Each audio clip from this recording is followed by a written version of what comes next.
Donc le quatrième dossier de cette première conférence de cardiologie de D4. De garde au SAMU, vous êtes appelé par un homme de 65 ans pour une douleur thoracique ayant débuté il y a précisément 3 heures. Donc là, c'est très important, le délai de prise en charge. Il n'a pas d'antécédent.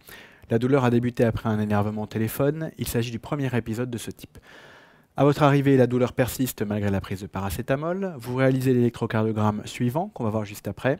L'examen clinique est normal en dehors d'une tachycardie. Le patient est fumeur, avec une notion de dyslipidémie non traitée. Donc voilà l'électrocardiogramme réalisé en père critique chez ce patient. Première question, interprétez l'électro. Quel est votre diagnostic clinique? Donc l'interprétation de l'électrocardiogramme, on commence toujours, même s'il y a une anomalie évidente de la repolarisation, par le rythme, l'axe, etc., etc. Donc le rythme ici est régulier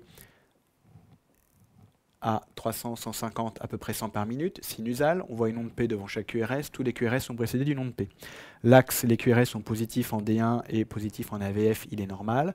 Les ondes P sont normales. L'espace PR est normal. Les QRS sont fins. Il n'y a pas de bloc de branche. Et donc l'anomalie. L'anomalie, il y a une anomalie de la repolarisation. On voit un sus-décalage du segment ST englobant l'onde T, débutant en V2, existant en V3, en V4, V5, V6. On l'a également en D1 et en AVL. On a par contre en miroir un sous-décalage du segment ST, également systématisé, surtout visible en D3, en AVF et un petit peu en V1. Donc on a un sus-décalage du ST en V2, V3, c'est le territoire antéro-septal, V4, V5, V6 apicolatéral et D1 AVL latéral également avec un miroir inférieur. Donc le diagnostic chez ce patient est celui d'infarctus du myocarde ou de syndrome coronarien aigu avec sus-décalage du ST. On va dire antérieur étendu, étant donné qu'il y a antéro-septo-apical et latéral, avec miroir inférieur, et on précise toujours vue à la 3e heure. On revient rapidement sur les mots-clés pour l'interprétation de l'électro chez ce patient. Donc ici serait coté le sus-décalage du ST avec les dérivations, antérieur étendu, et le sous-décalage du ST en miroir en inférieur. Donc on peut mettre pour l'internat SCA, ST+, ou alors infarctus du myocarde, antérieur étendu, et c'est encore mieux de rajouter le délai de prise en charge vu à la 3e heure. Quel traitement devez-vous débuter en préhospitalier? Donc à proposer au lit du malade lorsqu'on est médecin du SAMU. Donc on peut quasiment proposer tous les traitements de l'infarctus au lit du malade. C'est une des particularités de cette urgence diagnostique et thérapeutique. Donc d'abord, le repos strict au lit en décubitus dorsal. Le patient va être scopé avec un défibrillateur toujours prêt puisque ces patients sont à haut risque de faire des troubles du rythme ventriculaire. On essaye toujours au moins une fois la bouffée de natis-spray pour éliminer le spasme, mais en général, les spasmes prolongés de plus de plusieurs minutes, ce n'est pas possible, sauf sur une artère pathologique. Une fois que la trinitrine n'a pas fait d'effet, il ne sert à rien de la réutiliser. Puis, si l'artère est bouchée, seule la désocclusion de l'artère va être efficace. En utilisant un dérivé nitré, par exemple par voie intraveineuse, on ne doit faire que baisser la pression artérielle du patient et lui provoquer des effets secondaires. Donc le patient est bien scopé avec son défibrillateur. L'oxygénothérapie, toujours à proposer dès qu'une artère est bouchée, surtout en cas d'atteinte d'artère coronaire, avec peut-être une insuffisance cardiaque débutante, puisque le patient a une tachycardie sinusale. Les antalgiques, le diagnostic est fait, le premier rôle est de calmer la douleur du patient. Même en cas de présence d'insuffisance cardiaque, il faut utiliser des antalgiques adaptés au niveau de la douleur, par exemple morphinique, en intraveineux en tout cas. Autre mot-clé, le traitement antiagrégant. Alors si on veut détailler le traitement antiagrégant, on peut utiliser de l'aspirine en intraveineux, on utilise en général un bolus de 500 mg d'aspégique, puis une dose quotidienne d'aspégique à vie. Deuxième antiagrégant qui est maintenant systématiquement recommandé, le clopidogrel Plavix. Il faut l'utiliser en dose de charge. La dose de charge se donne per os. Il s'agit de 8 comprimés pour atteindre les 600 mg de clopidogrel. De nouveaux antiagrégants ont l'AMM dans les syndromes coronariens aigus, mais j'en parle pas puisqu'ils ne font en général pas beaucoup mieux que le Plavix. Et pour l'internat, c'est encore trop tôt. Autre partie de la réponse, autre mot-clé si on veut, après les antiagrégants, l'oxygène, les morphiniques, l'anticoagulation efficace. On va utiliser de l'héparine non fractionnée. Les HBPM n'ont pas toujours l'AMM, autant ne pas prendre de risques, utiliser l'héparine non fractionnée. On commence toujours par un bolus de 5000 unités en intraveineux direct, et ensuite, pendant environ 48 heures, une anticoagulation efficace. Au-delà de la 48e heure, anticoagulation préventive. Ensuite, on va proposer un transfert en urgence pour revascularisation de ce patient, soit vers un centre d'angioplastie si on décide de faire une angioplastie, soit on débute une thrombolyse au lit du patient. en surveillant évidemment les critères de reperfusion et après avoir éliminé toutes les contre-indications de la thrombolyse. Pour l'internat, il faut connaître ces deux méthodes. On vous demandera a priori pas de choisir, sauf si dans l'énoncé vous avez une contre-indication à la thrombolyse où il ne faudra évidemment pas la proposer.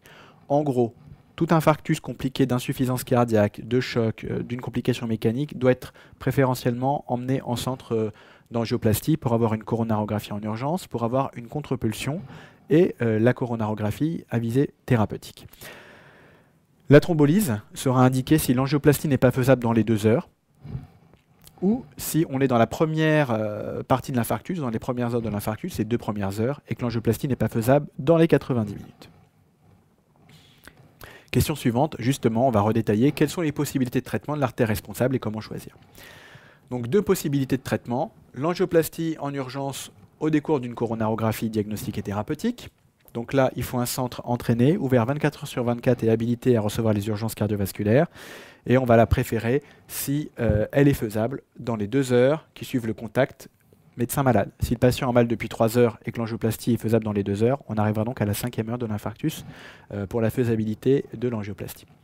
Deuxième traitement, donc la thrombolyse intraveineuse. Il ne s'agit pas d'une thrombolyse in situ. Elle peut être faite dès le diagnostic fait en l'absence de contre-indication au lit du malade. Donc on revient rapidement sur les indications préférentielles. Donc infarctus compliqué, coronarographie, contre-pulsion, enfin contre-pulsion en premier et coronarographie. Angioplastie faisable dans les 2 heures après le diagnostic fait, on préférera toujours l'angioplastie, sinon la thrombolyse permettrait de gagner du temps et de gagner donc du myocarde. Par contre, si on est dans les 2 premières heures de l'infarctus, on va réduire ce délai de 2 heures à 1h30 ou 90 minutes. Je vous répète une dernière fois pour l'internat, les 2 sont à citer. Question suivante, faut-il prescrire un bêta-bloquant en urgence à ce patient? Sinon, dans quelles conditions peut-on idéalement le faire? Jusqu'il y a peu, les bêta-bloquants en intraveineux étaient un traitement d'urgence de l'infarctus au même titre que les antiagrégants, l'héparine, etc. Actuellement, on a tendance plutôt à temporiser, donc non. Chez ce patient, un diagnostic d'infarctus entailleur étendu avec une tachycardie sinusale, il y a un risque d'insuffisance cardiaque gauche, on pourrait l'aggraver en lui prescrivant un bêta-bloquant. Idéalement, on attend la revascularisation, ce qui peut être fait dans la demi-heure. Une évaluation de la fonction systolique et des pressions de remplissage du patient, qui peut se faire de façon assez simple, biologiquement par un dosage en urgence du BNP. S'il est bas, on pourrait prescrire des bêta-bloquants plus simplement que s'il était anormal. Et l'échographie cardiaque qui peut être faite en urgence pendant ou juste avant ou juste après la revascularisation. On mesure la fraction d'éjection et les pressions de remplissage. Si toutes les conditions sont réunies, on pourra prescrire dès le début de l'infarctus, mais pas en urgence extrême, un bêta-bloquant. Sinon, il faudra bien sûr attendre un petit peu. Quels sont les 2 intérêts majeurs des bêta-bloquants dans ce SCA? La question qu'on se pose est peut-on les prescrire? C'est parce qu'on aimerait justement bien les prescrire. Quelles sont les 2 indications? Qu'est-ce qu'on gagne lorsqu'on les prescrit? D'abord, on gagne en prévention de la mortalité par trouble du rythme ventriculaire. On diminue grâce aux bêta-bloquants le taux de TV et de FV à la phase aiguë d'infarctus du myocarde. Deuxième intérêt, ils diminuent la fréquence cardiaque. Ils ont un effet chronotrope, mais ils ont également un effet inotrope en diminuant la contractilité négative. Ces 2 effets vont permettre de diminuer la consommation en oxygène du myocarde, donc de diminuer un petit peu le travail et les besoins du cœur, ce qui va permettre de diminuer l'ischémie et de diminuer l'étendue de l'infarctus. Donc pour toutes ces raisons, dès que possible, dans les cardiopathies ischémiques, on va prescrire un bêta-bloquant adapté. Question suivante. Le patient est finalement thrombolysé. Quels sont les critères qui vont vous permettre de juger de l'efficacité de votre traitement? Il s'agit des critères de reperfusion. Il y a différents types de critères à rechercher. Le premier type de critère de reperfusion, le critère clinique. Cliniquement, la douleur va s'accentuer de façon très intense, puis s'arrêter brutalement. Si le patient a un électrokyste normalis, ce sera vraiment un excellent critère de reperfusion. Deuxième critère, le critère électrique, l'électrocardiogramme. On va voir 2 types d'anomalies ou 2 types de critères de reperfusion. Le premier, l'arythmie. Des troubles du rythme ventriculaire lent, le RIVA, rythme idioventriculaire accéléré, est le plus classique. Il peut y avoir des salves de TV qui vont se réduire spontanément. Il n'y a pas de traitement spécifique. Enfin, l'autre signe électrocardiogramme est la majoration transitoire puis la disparition du sus-décalage du ST avec un retour à la ligne isoélectrique. Dernier critère de reperfusion, le critère biologique, qui était bien évalué avec des pics précoces d'enzymes cardiaques, en particulier des CPK. Même chose avec la troponine. Question suivante, que prescrire en cas d'échec de la fibrinolyse, donc en cas d'absence de ces critères de reperfusion? Il va falloir de toute urgence essayer de revasculariser le patient, donc il faudra faire une coronarographie en extrême urgence pour réaliser une angioplastie de sauvetage. Donc en phase aiguë d'infarctus, si la thrombolyse ne marche pas, il ne faut pas attendre longtemps ces critères de reperfusion. Il faut tout de suite adresser le patient à un centre d'angioplastie pour lui faire, si possible, cette angioplastie de sauvetage le plus rapidement possible. Si on se met dans le cas où la thrombolyse a été efficace, est-ce qu'il faut réaliser une coronarographie? Alors la réponse est évidemment oui. Le patient va bien, il a reperfusé, l'artère est débouchée. Par contre, il est à haut risque d'avoir une sténose serrée, voire une subocclusion de l'artère sous-jacente. Dans de très rares cas, il s'agit d'une thrombose sur artère saine. De toute façon, quel que soit le contexte, facteur de risque ou pas, il faudra réaliser cette coronarographie. Par contre, ce n'est pas pour une dilatation de sauvetage, c'est sans urgence. On la réalise dans les 24 premières heures, en général au-delà de la 12e heure. On évalue le réseau coronaire du patient. Soit il s'agissait d'une thrombose sur artère saine, il n'y aura pas d'autre traitement spécifique. Soit il s'agissait d'une occlusion d'une artère pathologique. Et à ce moment-là, on va dilater le rétrécissement serré qu'on va mettre en évidence avec un stent. Question suivante, quel traitement de sortie proposer? Donc ça, c'est une question très importante pour l'internat. On va voir le traitement de fond des patients athéromateux du post-infarctus. Donc d'abord, il s'agit d'une maladie à prise en charge à LD30, donc prise en charge à 100%. La demande est faite par le médecin traitant ou le médecin référent du patient à la sécurité sociale. On commence toujours par prescrire un dérivé nitré d'action rapide en cas de récidive de douleur pour éviter l'infarctus. Donc en général, on prescrit un spray de tinitrine, du Natispray, mais on pourrait également utiliser un dérivé nitré en comprimé. 0,15 ml en général, c'est le dosage faible, sinon Natispray fort, 0,30 ml. En cas de récidive de douleur, le patient doit s'asseoir, voire s'allonger, utiliser 1 à 2 bouffées de Natispray sublingual. Si la douleur ne disparaît pas dans les 5 premières minutes, il faut appeler le SAMU, puisqu'il y a alors une suspicion de nouvel infarctus. Si la douleur cède, il doit reprendre rapidement contact avec son médecin référent ou son cardiologue. Maintenant, les médicaments en traitement de fond, normalement à vie. D'abord, les antiagrégants plaquettaires. 2 sont nécessaires systématiquement, quel que soit le traitement du patient, pendant au moins 1 mois, puis un seul pour toute la vie. Donc l'aspirine à dose antiagrégante, par exemple Cardegix 75, et le clopidogrel, Plavix 75, un comprimé par jour. En cas de stent standard ou stent nu, ou même en l'absence de dilatation, pendant 1 mois on associe les deux. En cas de stent actif, on devrait les associer pendant une période, on va dire, indéterminée. Deuxième médicament systématique du post-infarctus, on a vu pourquoi tout à l'heure, les bêta-bloquants. Si la fraction d'éjection est normale, on utilisera n'importe quel bêta-bloquant. Si elle est basse, on utilisera plutôt un bêta-bloquant cardiosélectif. Ensuite, IEC ou ARA2 en cas d'intolérance aux IEC, bien que maintenant ils aient l'AMM en première intention. Pour l'internat, je vous conseille de toujours commencer par un IEC. Ils vont en post-infarctus permettre de faire baisser les chiffres de pression artérielle, de diminuer les risques d'insuffisance cardiaque, de diminuer le risque de remodelage, donc de déformation anormale par cicatrisation du VG en post-infarctus. Autre molécule à discuter systématiquement, l'antialdostérone, l'éplérénol, l'Inspra, l'AMM, uniquement en cas d'insuffisance cardiaque aiguë du post-infarctus. Le reste du traitement, la statine, systématique en prévention secondaire, toujours le LDL à moins de 1 g par litre, et actuellement la tendance est même 0,8-0,7 g par litre. La molécule qui a l'AMM, c'est la torvastatine ou Taor, mais je vous recommande de ne pas mettre de molécule ou de dose comme d'habitude.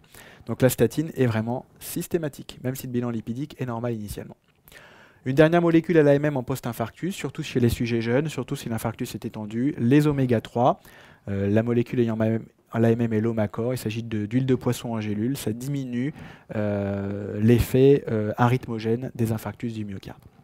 Ensuite, on va bien sûr prendre en charge tous les facteurs de risque, donc le sevrage tabagique, l'hypertension, l'obésité, le diabète, etc., etc. Toujours discuter un protecteur gastrique, surtout si les patients ont des tendances à l'ulcère, puisqu'ils vont être sous double anti-irrigation plaquettaire. Et enfin, la réadaptation cardiovasculaire en effort, qui fait partie du traitement du post-infarctus, donc soit directement transféré du service de cardio en centre de réadaptation avant de reprendre une vie active, ou alors en externe, chez les patients ayant les infarctus les moins étendus, les moins compliqués, ce qui peut se proposer systématiquement.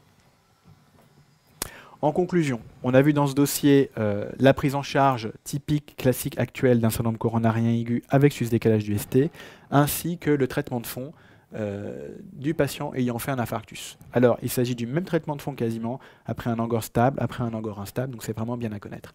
Les dernières recommandations sur la prise en charge de l'infarctus par thrombolyse ou par angioplastie datent de 2008, mais je vous redis encore une fois, ce qui est important, c'est de savoir que les deux techniques de revascularisation sont utilisables. Donc les items abordés dans ce dossier, l'item 132 et l'item 129, angine de poitrine et infarctus, et facteurs de risque cardiovasculaire et prévention.